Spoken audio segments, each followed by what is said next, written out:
سێ ساڵە بایکۆت و ناڕەزایەتیەکانی مامۆستایان لە سنووری پارێزگای سلێمانی بەردەوامی هەیە. حکومەت وەکو پێویست بەدەم داواکاریەکانیانەوە نەچووە و فێرخوازانیش بوونەتە قوربانی یەکەم. مامۆستایان بەهۆی پێنەدانی موچەکانیان و بۆ فشارخستنە سەر حکومەت بایکۆتی هۆڵەکانی خوێندن دەکەن. حکومەت و وەزارەتە پەیوەندیدارەکانیش بە ئێستای شەوە نەیانتوانیوە چارەسەری کێشەی موچەی مامۆستایان بکەن. لەو نێوانەدا خوێندکاران و قوتابیان بە تایبەت پۆلەکانی 1 تا 3 بنەڕەتی زیانمەندی سەرەکی بوون. مامۆستایانیش دەڵێن لە هیچ شوێنێکی دنیادا نەبووە بەبێ ماف ئەرک جێبەجێ بکرێت. لەبەر ئەوە تاوانباری سەرەکی ئەم دۆخە تەنها حکومەت و وەزارەتی پەروەردەیە. هیچ شێک لە ئەستۆی مامۆستایانی ئەگەر ڕاستەکە ئەگەر دڵسۆزە با موچەکانمان بۆ سەرفکە ئێمە ئامادەین وەکو مامۆستا هاوینەکەش دەوامی بۆ بکەین و نەهێڵین حەقی ئەو قوتابی و خوێندکارە مافکراوانەمان بفەوتێن. ئەگەر ئەوان سەرۆکایەتی حکوومەتیان نەکردایە ڕابەری ئاوەدانی نەبوونایە بە حسابی خۆیان ڕابەری چاکسازی و ئابووری سەربەخۆ نەبوونایە ئێستا مناڵی ئێمە نەخوێنەوە دەرناچوو. لە ماوەی ئەم چەند ساڵەدا خوێندن لە قوتابخانەکاندا بە نیوە ناچڵی خوێندراوە و هەرچەند مانگ جارێک مامۆستایان یان خۆپشاندانیان ئەنجام داوە یان بایکۆتی هۆڵەکانی خوێندنیان کردووە.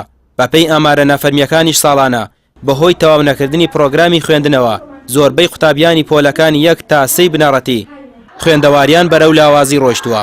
بەڵام ئەوەی جێگەی نیگەرانی مامۆستایان بووە لەو ماوەیەدا وەزارەتی پەروەردە و حکومەتی هەرێم هیچ هەنگاوێکی بە ئاراستەی جێبەجێکردنی داواکاری مامۆستایاندا نەناوە تا کارگەیشتە ئەوەی لە چەند ڕۆژی ڕابردوودا سەرجەم مامۆستایان و فەرمانبەران و بەڕێوەبەرهەتیەکان بایکۆتی سەرتاسەریان ڕاگەیاند. ئەوەش بوو بە زەنگێکی مەترسیدار و هەرزوو ئەنجومەنی وەزیران بڕیاریدا دەستکاری سیستەمی پاشەکەوتی موچە بکات.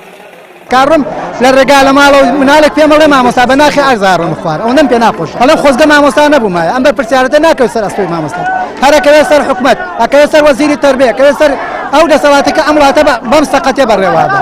چۆن پێغەمبەر صلی الله علیه و سلم فەرمی ئەعطی الأجیر ئەجره قبل أن يجف عرقه و پێش ئەوەی عرەقەکەی وشک بێتەوە ئەرکە کرێکەی خۆی بەرێ مەفروزە ئەویش مانگ بە مانگ کرێکە بیا موچەکە بیا بە مامۆستایان ئەرکەکە هەمووی ئەکەوێتە ئەستۆی حکومەت لەم دنیا و لەو دنیاش بەرپرسیارە بێ ئینشاء الله.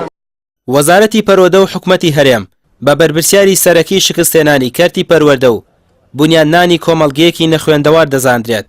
مامۆستایان دەڵێن ئەگەر حکومەت بژێویانی بە تەواوی دابین بکردایە نە ئەوان دەڕژانە سەر شەقام و نە زیانیش بەر قوتابیان دەگەیشت. ئێستاش دووبارە مۆڵەتێکی تر دەدەنەوە بە حکومەت کە ئەگەر بەڵێنەکانی نەباتە سەر بۆ باشکردنی سیستەمی موچە ئەوە جارێکی دیکە دەگەڕێنەوە سەر شەقام. ڕەمی ڕوسمان کەناڵی ئاسمانی پێام سلێمانی.